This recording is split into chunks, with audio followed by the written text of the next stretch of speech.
Maiiyak na siya. Nang matanaw niya ang bahay kubo, may nakita siyang 3 mangkok ng pagkain sa loob.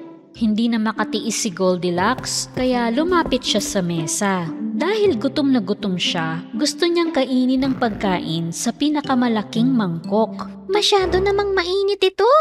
Pagkatapos ay kumuha siya ng isang kutsara mula sa maliit na mangkok. Pumasok si Goldilocks sa kwarto. Humiga muna si Goldilocks sa pinakamalaking kama. Ang tigas naman itong kama. Tumalon siya sa gitnang kama, ngunit ito ay masyadong malambot. Pagkatapos ay tumalon siya sa pinakamaliit na kama. Oh, ang sarap humiga dito. At nakatulog na si Goldilocks sa pinakamaliit na kama. Sa wakas ay umuwi na. Pagdating nila ay sabik na silang mag-almusal.